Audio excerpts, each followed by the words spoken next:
Olá, caro aluno! Olá, cara aluna! Tudo bem com vocês? Estou aqui hoje para dar uma revisão de Física para o Enem, a prova de 2022. Dessa vez, vou fazer uma aula um pouquinho diferente. Ao invés de fazer alguns slides e explicar a teoria de uma forma geral, eu preferi pegar algumas questões dos últimos 3 anos do Enem. Peguei a prova de 2021, de 2020 e de 2019. Então, peguei algumas questões, joguei aqui no quadro e vou resolver com vocês na minha tela. Tudo bem? Então, acompanha aqui comigo. A prova de 2019, eu peguei a prova de caderno de cor azul, tá? Lembrando que são várias cores. Vamos lá então. A nossa primeira questão é a questão número 92. Fala assim, ó. As redes de alta tensão para a transmissão de energia elétrica geram um campo magnético variável o suficiente para induzir corrente elétrica no arame das cercas. Tanto os animais quanto os funcionários das propriedades rurais ou das concessionárias de energia devem ter muito cuidado ao se aproximarem de uma cerca quando esta estiver próxima a uma rede de alta tensão, pois se tocarem no arame da cerca, poderão sofrer um choque elétrico. Para minimizar este tipo de problema, deve-se fazer o quê? Então, olha só, o que a gente vai fazer em uma situação como essa? O principal artifício que o pessoal das instalações elétricas tem é o aterramento. O que é o aterramento? Da onde vem esse nome? Vem de terra. Terra é o grande neutralizador de carga elétrica. Como é que funciona?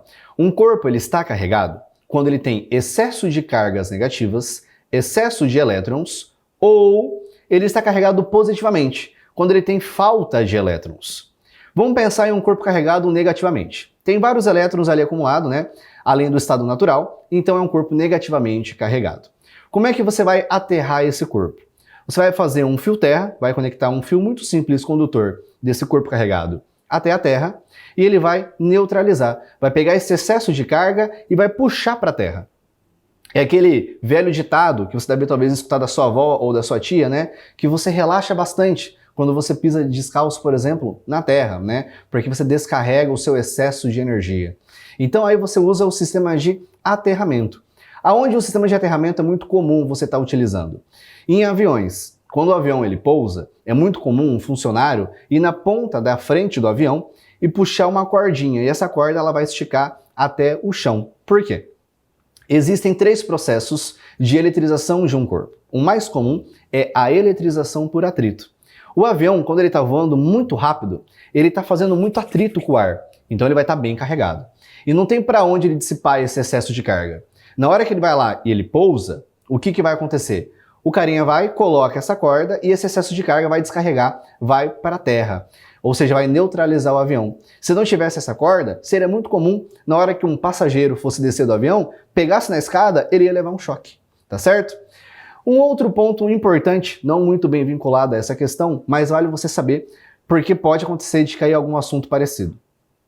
Se você está dentro de um carro e cai um raio, por que você não vai levar choque? Muitas pessoas, costumam falar que é por causa que a borracha dos pneus está isolando o carro. Mas na verdade não é.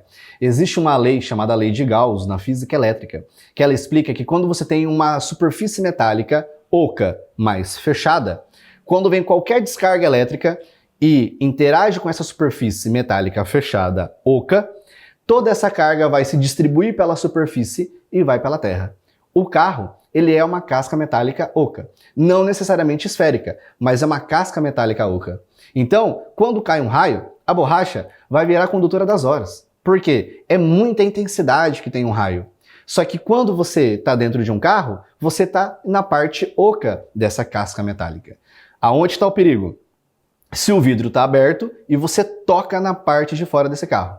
Quando você toca, você vai virar uma ponte da parte de fora com a parte de dentro. E aí pode, eletrocutar todo mundo de dentro. Fechou? Vamos acompanhar aqui então comigo. Olha, como é que a gente pode minimizar, Veja só como é que é o procedimento. Eu vou desenhar aqui, um desenho meio simbólico de uma cerca, aquela cerca que você costuma muito bem encontrar em propriedades rurais, Elas estão dividindo pasto ou outras propriedades convencionais. Aí você vai ter aqui o desenho amarelo, que são de cercas elétricas.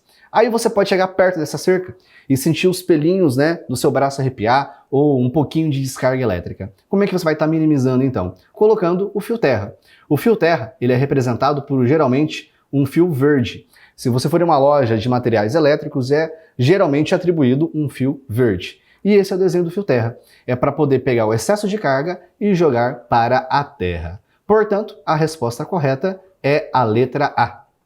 Fazer o aterramento dos arames da cerca. Vamos agora então para o segundo exercício. Acompanhe aqui comigo. Aqui eu peguei o exercício, a questão 94. O que ela fala? Em 1962, um jingle, uma vinheta musical, criada por Heitor Carillo, fez tanto sucesso que extrapolou as fronteiras da rádio, do rádio, e chegou à televisão ilustrado por um desenho animado. Nele, uma pessoa respondia ao fantasma, que batia em sua porta, personificando o frio, que não o deixaria entrar, pois não abriria a porta e compraria lãs e cobertores para aquecer a sua casa. Apesar de memorável, tal comercial televisivo continha incorreções a respeito desses conceitos físicos relacionados à calorimetria.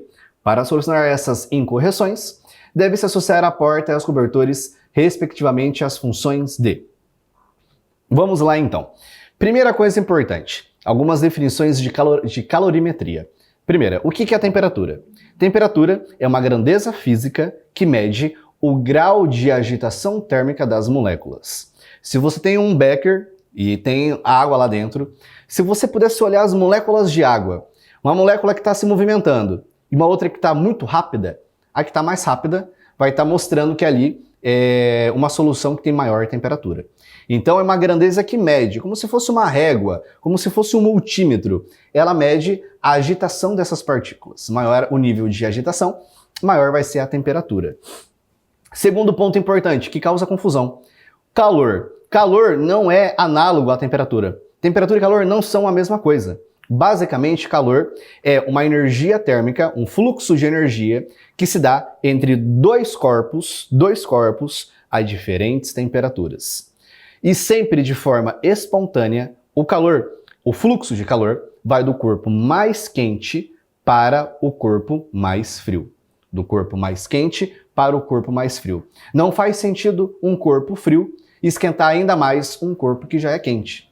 Nesse caso, só iria acontecer com a presença de um agente externo, no caso, um motor. Então você tem, por exemplo, em um jantar de Natal, uma Coca-Cola gelada perto de uma panela quente de arroz. É comum, é óbvio, né? Tem o ar que tem uma certa temperatura e tal. Mas se você pensar em um sistema isolado, você tem uma Coca-Cola gelada, uma panela de arroz. Com o tempo, essa panela de arroz vai esfriando e a Coca-Cola vai esquentando. Tem um fluxo de calor da panela quente para a Coca-Cola gelada. Nunca naturalmente o oposto. Só ocorre o oposto com a presença de um agente externo, que no caso é um motor, como no caso uma geladeira. Tá bom? O que acontece? O fluxo de calor se dá por três processos. O primeiro processo é o processo de condução. O processo de transferência de calor por condução, ele é descrito como um processo de molécula por molécula que vai passando esse calor, como se fosse uma onda ola em um estádio de futebol. Então, o que vai acontecer? Quando você vê alguém fazendo um churrasco e aí você encosta na parte de fora da churrasqueira, vai estar quente. Por quê? As moléculas do tijolo, da parte de dentro, vão se esquentando e esse calor vai passando até para as moléculas da parte mais de fora dessa estrutura da churrasqueira. Molécula para molécula. Segundo processo, a convecção. Basicamente, o processo de convecção é o fluxo de um determinado fluido, é um fluxo de calor que se dá ao movimento do fluido que está a diferentes densidades. Pensa só, você está em uma sala fechada. Nessa sala fechada, você tem um ar-condicionado e ele vai em cima. Por que o ar-condicionado ele vai em cima? Porque nessa sala você tem um fluido, que no caso é o ar. O ar gelado do ar-condicionado, ele é mais denso, então ele vai cair. E o ar quente, ele é mais leve, ele é menos denso, então ele vai subir. Então esse fluxo do fluido a diferentes densidades, o mais denso cai e o mais quente sobe, gera o chamado fluxo de convecção. O terceiro processo é o de radiação. O que é o processo de radiação? Por exemplo, quando você sai no sol. A radiação solar, ela vem lá do sol, né? São ondas eletromagnéticas que viajam, no caso, à velocidade da luz, e vão interagir com você, te esquentando. Uma forma de você lembrar esses três processos é lembrar da garrafa térmica. Olha que coisa interessante. Se você nesse exato momento tem acesso a uma garrafa térmica, vai lá e pega e olha que coisa bacana. Na hora que você pega uma garrafa térmica e você abre ela, você vai olhar por dentro que ela tem uma parede espelhada. E vai dar a leve impressão que não é a mesma garrafa. Porque a garrafa de dentro parece bem pequenininha comparada à estrutura da garrafa de fora. Mas por que isso? Porque na verdade são duas garrafas, uma dentro da outra. O que acontece é o seguinte, entre uma garrafa e a de fora, você vai ter um espaço. Na verdade, ele está preenchido com um vácuo. Por que vácuo? Porque vácuo nada mais é do que a ausência de moléculas. Então, quando o café de dentro, ele vai esquentar, a garrafa ali, né, na parte mais interna, não vai passar esse calor de molécula para a parte de fora, porque não tem molécula, é vácuo. À medida que você vai utilizando, pode derrubar essa garrafa, pode causar uma fissura, aí vai começar a entrar ar de pouquinho em pouquinho, e o ar é molécula, né? Aí passa o calor de molécula para molécula. Por que tem a tampa da garrafa? É muito comum quando um dia é muito frio, né? Você vai tentar esfriar um café, você usa óculos, você assopra o café e vai embaçar o seu óculos. Por quê? Porque ali quando você assopra, vai subir aquele ar quente, vai embaçar o óculos. Então a tampa, ela permite que quando você abra o seu café, o fluxo de ar quente vai subir e o ar frio vai entrar. Tem a convecção. Então a tampa está impedindo a convecção. E por que a parede espelhada? A parede espelhada serve por causa do seguinte motivo. Existe um conceito físico falando assim: todos os corpos que não estão a 0 graus Kelvin, eles emitem ondas eletromagnéticas. Essas ondas eletromagnéticas, a mesa, a caneta, qualquer coisa brilha, só que você não enxerga porque não está no nosso espectro visível humano, correto? Aqueles óculos que você usa em jogos de guerra, ou você vê algum filme, né, que as pessoas conseguem visualizar um outro guerreiro assim, e ele está todo colorido assim, ele está detectando as radiações que o corpo emite. O que acontece? O café, ele é quente. Ele está tão quente que ele brilha. Esse brilho, essa radiação que você não enxerga, sai do café, bate na parede espelhada e volta para o café. Entenderam? Então o café se autoesquenta, vamos assim dizer. Por isso a parede espelhada promove a radiação. Lembrando da garrafa térmica, vai ajudar muito você na hora do Enem e do vestibular. Agora, olha só, para finalizar, lembre-se, você está falando que é uma transferência de calor e não transferência de frio, tá certo? E esse está o maior problema aqui do nosso exercício. Dá para a gente já detectar um erro muito pertinente aqui, ó.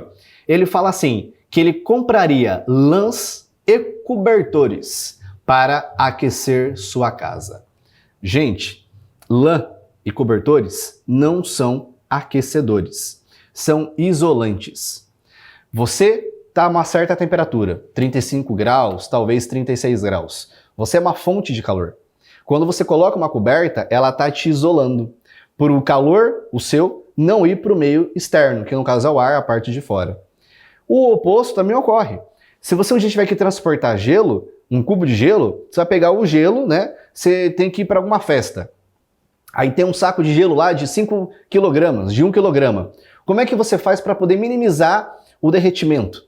Você vai pegar uma coberta, um pano, alguma superfície que aparentemente te esquentaria e vai envolver esse pacote de gelo. Porque é um isolante. Como ele está isolando, vai permitir com que ele não vai permitir com que o calor externo interaja com o gelo e vai esquentar o gelo. Então você pode conservar no estado sólido, pegando o gelo e colocando dentro de uma coberta ou de um pano bem fechadinho. Então, na verdade, cobertores e lãs não são aquecedores, são isolantes. Diante disso, a gente já mata a questão aqui de primeira. Olha só, ele fala aqui, aquecer a casa e os corpos? Com certeza não, né? Ele não está aquecendo, ele está isolando. Evitar a entrada do frio. Lembrando, frio não entra e frio também não sai. Minimizar a perda de calor pela casa e pelos corpos. Esse faz sentido. Diminuir a entrada do frio. Frio não entra. Então já pode cancelar essa também. Aquecer a casa e reduzir a perda de calor. A segunda parte até estaria certa, mas aquecer a casa também não faz sentido. Ele só isola, ou se você preferir também dizer, ele reduz a perda de calor, que no caso é o efeito de você estar isolando. Então aqui nesse caso, da questão 94, a resposta correta é a letra C. Maravilha? Vamos ao próximo exercício então. Aqui no próximo exercício já vem um outro assunto, né? É o assunto de força magnética. Como é que você pode entender a força magnética? A força magnética é o produto da carga, da velocidade e do campo magnético.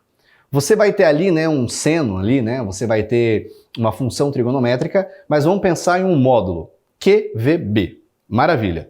Vamos pensar que todos eles são perpendiculares. Basicamente, como é que você pode entender essa ideia de força magnética? Sabe aquela mesa de air hockey que você encontra no shopping? Que você tem aquele arzinho que sai dos furos? Aí tem um disco e o disco consegue ir bem leve lá dentro, né? Nessa mesa. Por quê? O disco, ali se movendo, tem um atrito bem minimizado por causa desse ar que sai da mesa de air hockey. Pensa que a força a força magnética é a mesma lógica. Você vai ter um campo magnético que vai estar saindo, como se fosse esse arzinho da mesa de air hockey. O disco é a partícula, então ele tem uma velocidade para onde ele vai, tá certo? Então ele tem uma certa velocidade, tem o campo, e aí você vai ter uma força que vai estar atuando. Esse disco também tem uma propriedade. No caso da mecânica é a massa. No nosso caso vai ser a carga elétrica de valor Q. Dando continuidade então. O que é que você tem que prestar muita atenção? Quando você tem uma posição perpendicular da velocidade com o campo, você vai ter que essa partícula, quando ela é jogada nessa região de campo magnético, vai fazer um movimento circular uniforme. Quando a velocidade e o campo são paralelos, porque são dois vetores, campo magnético e velocidade, são paralelos, você está jogando a partícula na mesma direção que o campo. O campo vai de mim para o meu computador. E eu jogo essa partícula nessa mesma direção, não importa o sentido, a favor ou contra, o movimento é retilíneo e uniforme. Por quê? Tem toda uma dedução matemática para isso, só que quando você tem um movimento que ele é paralelo, você pode pensar assim, né? Se é paralelo, não tem ângulo formado entre velocidade e campo. Se o ângulo é zero, sendo de zero é zero. A força é igual a zero. Se não tem força, pela segunda lei de Newton, força igual a massa vezes a aceleração é nula. Se a aceleração é nula, a velocidade ela é constante. Então, velocidade e campo paralelos, movimento retilíneo e uniforme. E quando for meio termo, você tem entre 0 e 90 graus. Você vai ter uma composição dos dois movimentos. Se for 45 graus, você vai ter como se fosse um movimento de hélice, um movimento helicoidal. Se ele for mais próximo ali da base de 0 graus, né, 1 grau ou 2, ele é mais retilíneo e pouco helicoidal. Então é uma hélice mais longa. Agora, se for um movimento mais próximo de 90 graus, ele vai ser bem pouquinho retilíneo e bastante onda. Vamos agora aqui para o nosso exercício. Aqui na questão 113, ele fala assim, ó. O espectrômetro de massa, de tempo, de voo, é um dispositivo utilizado para medir a massa de íons. Nele, um íon de carga elétrica Q, ele é lançado em uma região de campo magnético constante B, descrevendo uma trajetória helicoidal, conforme a figura. Essa trajetória é formada pela composição de movimento circular uniforme no plano YZ e uma translação ao longo do eixo X. A vantagem desse dispositivo é que a velocidade angular do movimento helicoidal do íon é independente de sua velocidade inicial. Ou seja, o dispositivo então mede o tempo t de um voo para n voltas do íon. Logo, com base nos valores da carga, campo, número de voltas e tempo, podemos determinar que a massa do íon é... Vamos lá. Vamos entender uma relação muito interessante aqui. Quando você tem um movimento circular, você tem que vincular uma força chamada força centrípeta. O que é a força centrípeta? É o nome da força dada a uma força central. Exemplo, quando você tem um satélite de GPS, está girando em torno da Terra. Ele constantemente sente a presença da força gravitacional, apontada para dentro da Terra. Essa força radial, que aponta de um objeto para o outro e permite o movimento circular, como se fosse uma pedra amarrada em uma corda e você está girando, é a chamada força centrípeta. Então o íon, ele está ali girando. Então tem uma força centrípeta. E essa força centrípeta, ela é igual à força magnética. Acompanha aqui comigo. Então aqui eu tenho a força magnética vai ser igual à força centrípeta. O que é a força magnética? A carga vezes a velocidade vezes o campo. O que é a força centrípeta? Massa, velocidade ao quadrado, dividido pelo raio da trajetória. O raio da trajetória circular. Se você vem aqui com muita atenção, ó, coloquei os V's propositalmente de letras diferentes, mas eles estão simbolizando velocidade. Posso cortar esse V com esse V. E aí eu vou ter que o raio dessa trajetória vai ser assim. O R está dividindo, passo ele para a esquerda multiplicando. Carga vezes campo está multiplicando de um lado, passo para o outro lado dividindo. Então o raio da nossa trajetória nada mais é do que a massa vezes a velocidade dividido pela carga vezes o campo magnético. Só que vamos entender uma coisa bem interessante aqui agora. Essa velocidade é uma velocidade de um movimento circular. Se você ver aqui, ó, a velocidade nada mais é do que ΔS sobre ΔT. Ou seja, a velocidade é o movimento circular, nada mais é do que 2πr. Aqui eu tenho então 2πr, lembrando que r é o raio da nossa trajetória, dividido pelo tempo que você está querendo medir, tá certo? Então eu vou agora pegar essa expressão da velocidade e eu vou substituir ela aqui em cima, ó, aonde tem essa velocidade aqui. Então, veja só, o raio vai ser igual a massa vezes, vou deixar a parte de baixo separada, carga vezes o campo. Isso tudo aqui está multiplicando a velocidade, que é 2π vezes o raio dividido pelo tempo. Olha só aqui agora, eu vou pegar o tempo que está do lado direito dividindo, vou jogar ele para a esquerda multiplicando, vou trocar com o raio.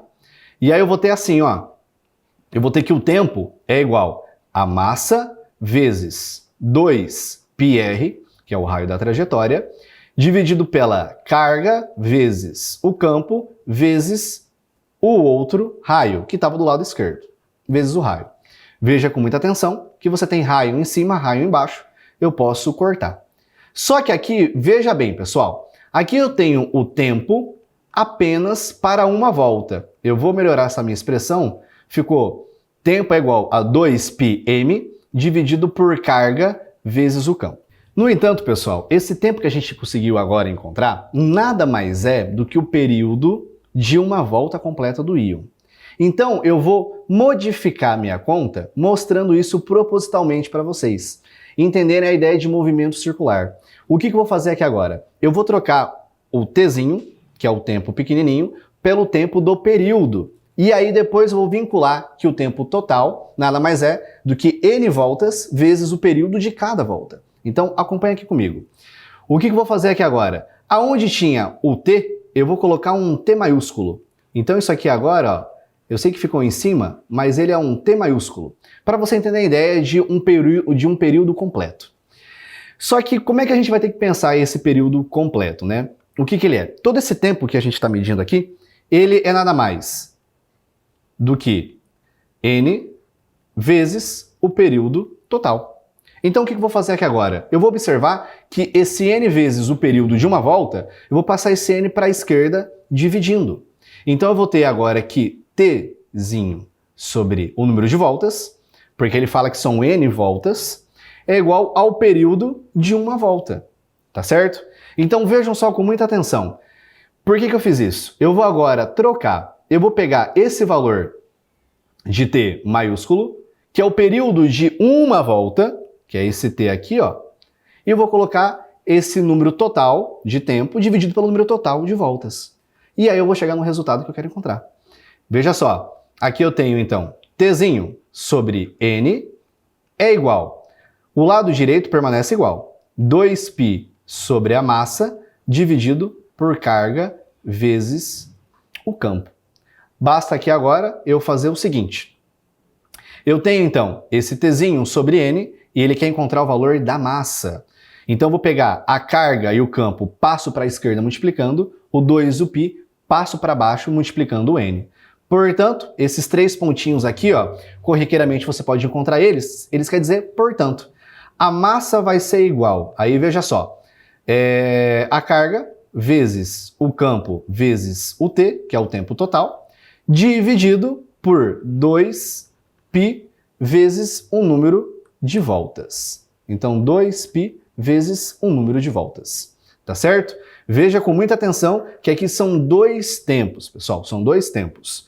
Ele está falando aqui de um tempo que é de todo esse movimento ao longo de n voltas, que é esse tempo aqui, e o outro tempo que a gente encontrou, que é esse t maiúsculo, é o período apenas de uma única volta. Como são n voltas, você tem que pensar que é o tempo total dividido por n voltas. Tudo bem? Aí que estava a sutileza do exercício. Vamos aqui agora então avançar a nossa aula. Vamos para a questão número 135. A questão número 135, ela fala uma coisa bem interessante, né? Que causava muita dúvida na época.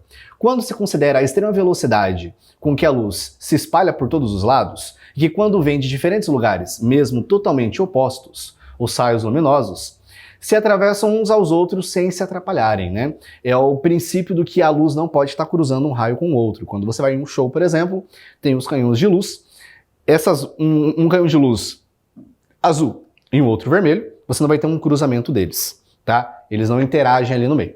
Aí veja bem, ele fala assim, né? Compreende-se que quando vemos um objeto luminoso, isso não pode ocorrer pelo transporte de matéria que vem do objeto até nós, como uma flecha ou uma bala que atravessa o ar. Pois certamente isso repugna bastante as ideias a essas duas propriedades da luz, principalmente a última. Esse texto foi aqui, ó, criado por Huygens, tá certo? Existem várias pronúncias, Huygens, eu falo Huygens, tá? Que foi um grande pesquisador da parte de física ondulatória. Ele fala assim, ó, o texto contesta que a concepção acerca do comportamento da luz é como, pessoal? Vamos olhar aqui nas alternativas que a gente tem. A gente tem o entendimento que a luz precisa ser um meio de propagação difundido pelos defensores da existência do éter. Lembre-se o seguinte, tá? A luz não é um meio de propagação, então não vai ser a alternativa A. O modelo ondulatório para a luz, o qual considera a possibilidade de interferência entre feixes luminosos. Na verdade, aqui nesse exercício, o Huygens está mostrando para a gente que o feixe de luz, Newton considerava como partículas, que mais tarde Einstein falou que essas partículas são chamadas de fótons. Mas agora, Newton só apenas como ele é um grande escritor da mecânica, ele entende que a luz são formada por pequenas partículas. O Huygens defende que são ondas, e a gente entende depois lá na frente, depois da descoberta do Einstein, do efeito fotoelétrico, que a luz ela tem uma coisa chamada dualidade onda-partícula. O que é a dualidade onda-partícula? Imagina que a luz, por exemplo, quando ela sai do Sol, o Sol é o nosso grande alquimista cósmico. Ele pega o primeiro elemento da tabela periódica e transforma no segundo elemento da tabela periódica. Ele pega hidrogênio e transforma em hélio. Nessa transformação, ele libera uma grande quantidade de energia, né, que são a luz.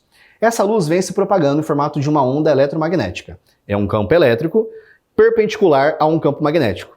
E a direção de oscilação é a terceira direção, é o plano cartesiano 3D, chamado de terna ordenada na matemática. Esse vetor de propagação de intensidade dessa onda é chamado de vetor de Point. Se você quiser pesquisar, esse é o nome dado ao vetor da direção de intensidade de propagação de uma onda eletromagnética. Só que quando uma onda, a luz no caso, interage com a matéria, ela vai se transformar em partícula. Isso é chamado de dualidade onda-partícula. É uma coisa meio absurda. Significa que essas partículas, Einstein depois explica, que ela é formada por partículas que não têm massa. Essa é a grande sacada. A luz é formada por partículas que não têm massa, e essas partículas são chamadas de fótons. O fóton de luz, ele é igual, basicamente, a energia dele é igual a uma constante, chamada constante de Planck, vezes a frequência. Portanto, a luz, a cor de luz, que tem maior frequência, ela é mais energética. A luz roxa, a luz azulada, tem maior frequência, ela é mais energética. A luz voltada para o vermelho, para o laranja, amarelo, tem uma baixa frequência. Então, os fótons têm pouca energia. E quando a luz interagiu, ela virou fóton, ela vira partícula. E ela pode interagir. Por isso, dualidade onda-partícula. Imagine como se fosse uma moeda. Você nunca pode jogar uma moeda e cair simultaneamente cara ou coroa. A luz nunca pode ser cara e coroa ao mesmo tempo. Ou ela só é onda, ou ela é só partícula. Tudo bem? Voltando aqui agora então, ó. Aí a letra B também não é, porque ele está falando do modelo corpuscular e não ondulatório da luz. A letra C, o modelo corpuscular, como eu acabei de falar, defendido por Newton, que descreve a luz como um feixe de partículas. Portanto, a resposta correta é a letra C. Tudo bem? Vamos aqui agora, então, à versão do Enem de 2020, tá certo? Eu peguei aqui também algumas questões de 2020, vamos começar por essa que ela é muito bacana. Ela fala aqui sobre pra gente medidores elétricos. Você se recorda bem de medidores elétricos? Agora vem uma revisão muito importante. Quando você vai falar de medidores elétricos, você tem dois tipos de medidores que são os mais tradicionais, tá? Tem mais, mas tem os mais tradicionais. O primeiro, mede corrente elétrica. A unidade de corrente elétrica ela é o ampere, portanto, o que mede corrente elétrica é o amperímetro. O amperímetro tem um jeito certo de você colocar ele para poder medir corrente. O amperímetro, na teoria, ele é um medidor elétrico que tem uma resistência interna ideal praticamente nula. Pensa a corrente elétrica como se fosse um fluxo de água. Você tem ali vários canos que estão passando água. E aí você tem que, de alguma forma, olhar para esse cano e saber quanto de fluxo de água que está passando. Então imagina que vai ter um pedaço do cano que ele vai ser transparente. Então a água não sente a presença desse cano. Esse é o amperímetro. É o medidor que você coloca, no qual a corrente não vai sentir a presença dele e ele vai medir a corrente. Portanto, anote esses dois detalhes. O amperímetro deve ser associado em série. E o segundo detalhe, o amperímetro tem uma resistência interna ideal nula, ou praticamente nula, né? A gente sabe que no caso do nosso dia a dia não é 100% zero. O voltímetro é o outro medidor elétrico, ele é o oposto. Ele tem que medir tensão. Para ele medir tensão, você escuta, né, aquela famosa frase, houve uma queda de tensão. O que isso significa? Imagina, por exemplo, que essa minha caneta aqui, ó, em preto, ela é um resistor. A gente sabe que o resistor, quando passa a corrente elétrica por dentro dele, ele vai dissipar energia elétrica e energia térmica. Esse é o fenômeno chamado efeito Joule. Graças a ele, o seu chuveiro, por exemplo, funciona. Então, o que é o efeito Joule? A corrente elétrica passou aqui por dentro, vai ter uma queda de tensão. Como é que você mede? Imagina que o voltímetro tem dois pezinhos. Você coloca um pezinho antes e um pezinho depois. Ou seja, você mede a tensão antes e a depois. Ele calcula a diferença e você tem a queda de tensão naquele elemento circuital. É essa a ideia. Portanto, o voltímetro tem que ser colocado em paralelo. Você associa ele em paralelo e não em série. E por quê? Por causa também de duas características, duas qualidades do voltímetro. O voltímetro tem que ser associado em paralelo e ele tem uma resistência interna praticamente infinita, muito grande. Porque se ele é associado em paralelo, ele não pode puxar corrente para ele. Tá certo? Essa é a ideia. Vamos voltar aqui para o nosso exercício. Questão 93. Uma pessoa percebe que a bateria de seu veículo fica descarregada após 5 dias sem uso. No início desse período, a bateria funcionava normalmente e estava com uma carga nominal de 60 ampere-hora. Pensando na possibilidade de haver uma corrente de fuga, que se estabelece mesmo com os dispositivos elétricos do veículo desligados, ele associa um amperímetro digital ao circuito do veículo. Qual dos esquemas indica de maneira correta que o amperímetro deve ser associado? Pessoal, vamos olhar aqui com muita atenção. Acabei de falar para vocês que o amperímetro tem que ser associado em série, e não em paralelo. Olha a letra A. A bateria está aqui, ó, e o amperímetro está em paralelo. Não vai ser a letra A. Olha de novo aqui a letra C. Ele está em paralelo. Ele está um pedaço em cada terminal. É um jacarezinho dele em cada terminal. Também não é. Olha a letra E. Também não é, porque está em paralelo. Por isso que eu coloquei aqui, propositalmente, a letra B e a letra D, uma do lado da outra. As duas são possíveis alternativas, Aqui você tem duas associações em série. Aí, nesse exato momento, você pode pensar assim, vou chutar, Não chuta a questão, por favor. Como é que funciona a história? Você vai ter que utilizar um conceito agora de carga elétrica, Quando você aprende, lá no comecinho, você aprende que a corrente elétrica nada mais é do que a carga que você está transportando em um certo intervalo de tempo. Qual é essa carga? Essa carga ela é de 60 ampere-hora. 60 ampere-hora. E ele está falando agora de um tempo. Olha que sacada esse exercício fez com vocês. Olha aqui que ele fala que ele fica 5 dias sem uso. Pessoal, aí vem um ponto muito importante. 5 dias. Quanto em horas é 5 dias? É 24 vezes 5. 24 vezes 5 é igual a 120. Então agora esse tempo aqui, ó, que eu vou colocar embaixo, tem um valor de 120 horas. Olha que coisa mais mágica. Hora cortou com hora, 60 cortou com 120 embaixo, sobrou 0,5. 0,5 o quê, professor? Amperes. E por que você tem que fazer essa conta? Porque o exercício está colocando aqui, ó, um amperímetro mede 0,5. O outro está medindo 12. Então qual que você vai estar utilizando aqui? A certa é a letra B, porque está em série e mede o valor correto. Tudo bem? Vamos agora então para o nosso próximo exercício. O próximo exercício aqui, ele é bem bacana, tá? Ele envolve uma parte de cinemática. A parte de cinemática, você deve lembrar, né? Você tem o movimento retilíneo e uniforme e o movimento uniformemente variado, tá certo? Lembrando que um deles é uma equação muito simples que descreve o seu movimento e para o variado você tem 3 equações. A gente vai estar utilizando elas agora. Olha só aqui com muita atenção. Você foi contratado para sincronizar os 4 semáforos de uma avenida, indicados pelas letras O, A, B e C. Então vai ter que sincronizar esses semáforos. Maravilha! Qual que é o ponto importante aqui, ó? Os semáforos, eles estão separados por uma distância de 500 metros. De 500 metros. Então, veja só com muita atenção. Entre a letra O e a letra A, bem como entre a letra A, B e C, todas essas distâncias aqui, ó, tem um valor de 500 metros. Aí ele diz assim: segundo os dados estatísticos da Companhia Controladora de Trânsito, um veículo que está inicialmente parado no semáforo O, então inicialmente ele está parado. Se no começo está parado, a velocidade inicial vale 0 metros por segundo. Ele vai partir com uma aceleração constante. Essa aceleração aqui, pessoal, ela tem um valor de 1 metro por segundo.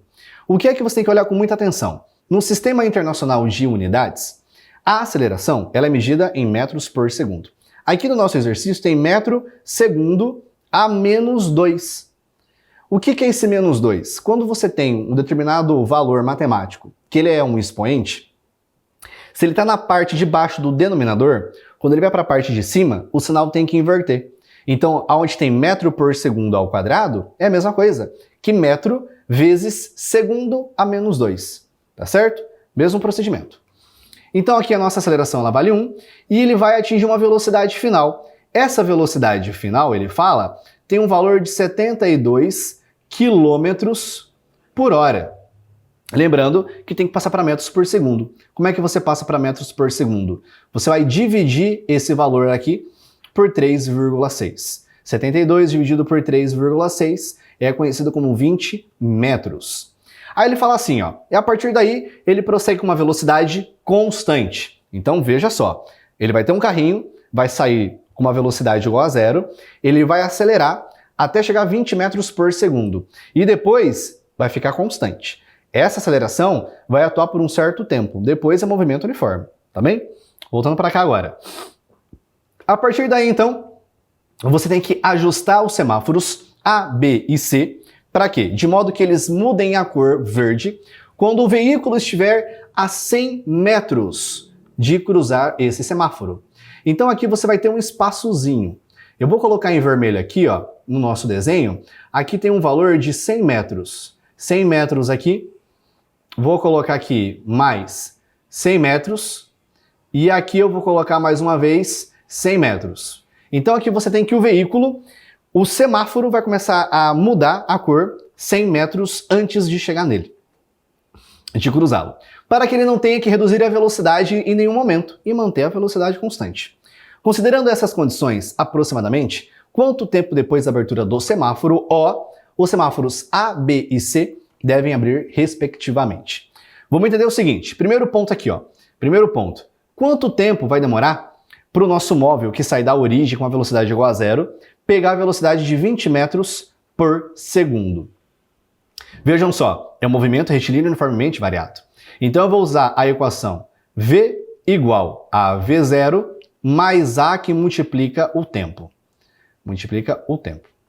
Aí, olha só, eu tenho a velocidade final, ela vale 20. A velocidade inicial, ela vale 0. A aceleração vale 1. Qual é o nosso valor do tempo? A gente tem aqui, portanto, que o tempo ele vai ter o valor de 20 segundos. É até intuitivo, né? Nem tinha que fazer conta. Então, depois de 20 segundos, ele vai chegar à velocidade que depois vai ser constante. Só que o quanto que ele andou nesses 20 segundos? Vamos agora ao segundo procedimento. Quanto que ele percorre? Aí vamos usar aquela famosa equação que muitas pessoas, né, alguns professores, gostam de chamá-la de sorvetão. V igual a V0, S igual a S0 mais V0t mais meio de AT ao quadrado. Bem, quanto que ele anda? É o espaço final que eu vou querer achar. O espaço inicial vale 0, ele está na origem. A velocidade inicial é 0, vai ser mais 0, mais meio. A aceleração ele deu, vale 1, e o t vale 20, só que o t está elevado ao quadrado. Então aqui eu vou ter o seguinte, ó, 20 ao quadrado é 400. 400 vezes 1, 400. Dividido por 2 vai dar 200. Mais 0, 200. Então, olha que coisa interessante. Ele teve que andar 200 metros, deixa eu colocar com azul escuro. Ele teve que andar aqui, ó, 200 metros mais ou menos para poder chegar à velocidade, que depois ele vai manter essa velocidade constante. Maravilha? Até aí? Então, beleza.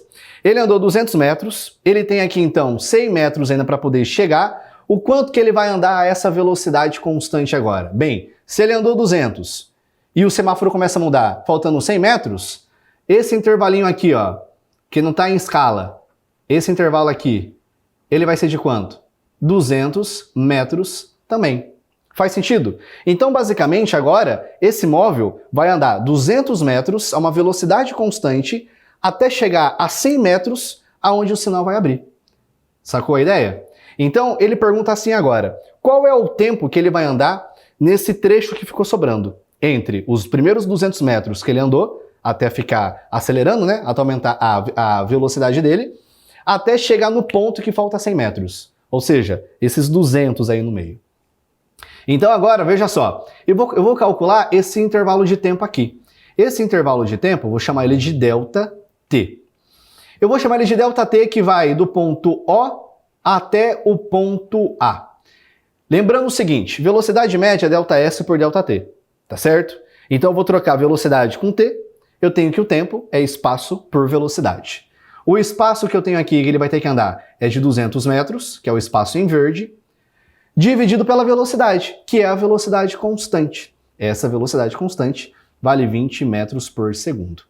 200 metros por 20 metros por segundo. As unidades vão se simplificar. 200 por 20 é igual a 10 segundos. Então olha só que coisa mais interessante. Ele vai andar aqui, ó, 10 segundos a esse trajeto com uma velocidade constante. Maravilha? 10 segundos. Então, no trajeto em verde, ele andou 10 segundos. No trajeto em azul, ele andou 20. E no de verde, ele andou 10. Qual foi o tempo do ponto de partida até o primeiro semáforo avistar ele e começar a abrir? Foi o tempo que ele andou no trajeto em azul, 20 segundos, mais o que ele andou no trajeto verde, 10 segundos. Então aí são 30 segundos. Aí você já pode matar essa questão de primeira. Por quê? A letra A aqui, ó, é o primeiro tempo, né, do primeiro trajeto, de O até A. A letra A está falando pra gente 20 segundos? Falso. A letra B, 25? Falso. A letra C está falsa e a letra E também está falsa. Resultado correto, então, letra D. Por quê? O primeiro tempo você já tem, é 20 mais 10, que depois é 30. Depois disso, o que é que você vai ter que saber? Do momento que ele avista, do momento que o primeiro semáforo avistou aqui o carro, até ele chegar para o outro avistamento do segundo semáforo, é mais 500 metros. Então você vai pegar 500, vai dividir por 20. Vai dar um tempo, soma com esse tempo de 30. E aí vai chegar na resposta correta. Tá certo? Esse é o ponto interessante. Vai ser 30 mais 25 vai dar 55. 55 mais 25 vai dar 80. Assim você pode continuar fazendo e encontrar com exatidão, que é a letra D. Então, nesse exercício aqui, a resposta correta é a letra D. O que é que você tem que prestar muita atenção? Olha só, aqui nesse exercício ele está misturando dois caras. Ele está misturando aqui movimento retilíneo uniformemente variado e movimento uniforme. Qual é a diferença? No começo é uniformemente variado. Depois que ele pegou, é só velocidade constante. Então ele tem dois espaços para andar. O primeiro espaço é o do movimento variado. O segundo espaço é o que vai sobrar da diferença desses dois, do semáforo até o carro, do começo até onde ele para de acelerar. Esse intervalo é uma velocidade constante. Esse novo intervalo, qual é o tempo? Mais o tempo anterior. Vai dar o tempo de O até o avistamento do primeiro sinal. Tá certo? Pessoal, infelizmente não vai dar pra gente conseguir fazer todas as outras questões, né? Aqui eu vou dar uma pincelada por cima para você entender mais ou menos os conceitos. Aqui na questão 113, por exemplo, ele fala sobre lançamento horizontal. O que é o lançamento horizontal? Você tem que pensar o seguinte, quando uma bolinha é lançada horizontalmente, tudo que está na diagonal tem duas componentes, a componente horizontal e a componente vertical. Em um lançamento oblíquo ou lançamento horizontal, a velocidade vai ter duas componentes. A componente horizontal, se não tem resistência do ar, sempre essa velocidade vai ser constante. Portanto, o movimento horizontal é uniforme. Fechou. Só que agora, a componente vertical, como tem a presença da aceleração da gravidade, sempre será um movimento uniformemente variado. Então, são dois casos em um único exercício. Em um lançamento horizontal, a trajetória é uma parábola, tá? É um arco de parábola. Aqui nesse caso, seria a letra D, tá?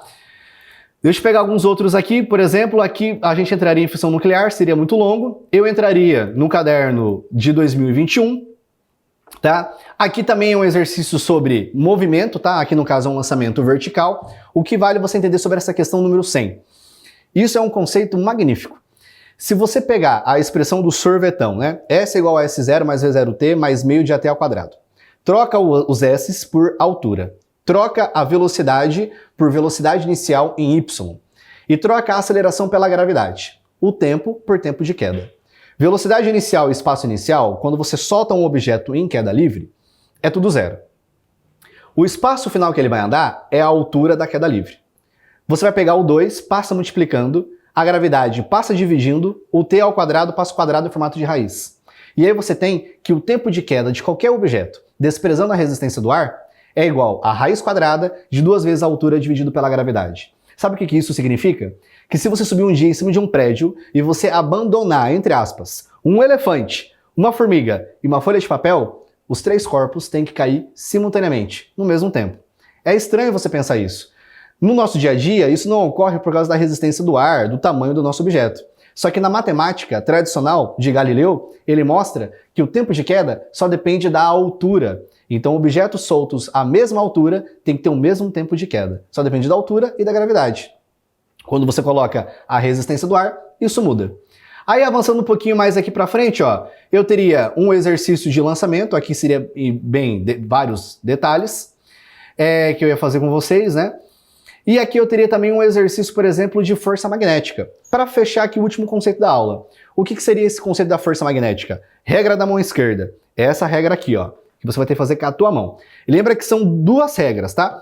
A regra da mão direita serve para você falar a direção do campo magnético. Então tem um fio que está passando corrente elétrica. A corrente vai de baixo para cima. Coloca o seu dedão de baixo para cima e o campo está fazendo esse movimento aqui, ó. Ele curva. Então é esse movimento de curvar a mão, mostra para onde está o campo magnético. Regra da mão direita. Regra da mão esquerda faz um símbolo de L, puxa o dedo do meio e vai fazer isso aqui, ó. Os dedos são perpendiculares. São perpendiculares. Lembra do seguinte macete. Fiz bom vestibular. Força, campo, velocidade. Então, como é que você vai ter que ajustar a tua mão? Ele vai te dar 2 grandezas, vai pedir a terceira. No caso aqui do nosso exercício aqui, ó, ele falou pra gente, é uma carga positiva. São 2 cargas, ele solta. Se ele solta, a velocidade vai estar para baixo. Lembra que na força magnética, uma circunferência com um X indica que esse vetor está entrando na página. Quando for uma circunferência com um pontinho, ele está saindo da página. Lembra da flecha. Se você vê uma flecha, ela vai para a sua direção e você vai enxergar um pontinho. Então o vetor está vindo para você. Se você vê um xizinho, você está olhando a parte de trás dessa flecha. Então aqui você tem a gravidade e aponta para dentro do plano. A velocidade, que é o dedo do meio, está para dentro. O campo, ele está, aqui no meu caso, para a minha direita. Você ajusta a sua mão. Velocidade para dentro, campo para a minha direita. A minha força está para baixo. Então eu tenho que a força que atua na carga positiva é para baixo. Consequentemente, quando você for usar essa mesma regra agora para uma carga negativa, você vai ter que, é só você pegar o mesmo processo e o último vetor, você gira 180 graus. Se a força está para baixo na carga positiva, para a carga negativa, ela está para cima. Significa que nesse desenho aqui, quando você solta ele, a carga positiva vai para baixo e a negativa para cima. Vai fazer o desenho que está representado na letra A. Pessoal, espero que vocês tenham entendido. Foi muito pouco tempo, mas tentei passar o máximo de conhecimento que eu consegui, nessa nossa aula. Também revisando alguns conceitos, algumas partes em teoria, outras partes em cálculo. Gente, lembrando mais uma vez, o Enem é uma prova muito importante para a sua futura formação, aonde você quiser estar cursando o seu curso do seu sonho. Lembre-se do seguinte, levar documento, lembre-se também sobre um desempenho pessoal. No dia de fazer a prova, no dia anterior, cuide-se bem, tá? Não consuma alimentos pesados para não acabar passando mal e durma bem também. Chegue com antecedência, porque são bem rigorosos, tá? Quando o portão se fecha, e leve documento original. Tá certo? Caneta e o necessário para que você faça uma boa prova. Pessoal, foi um grande prazer estar aqui contigo. Desejo a vocês uma boa prova, bons estudos e vejo vocês em uma próxima oportunidade. Até mais. Tudo de bom.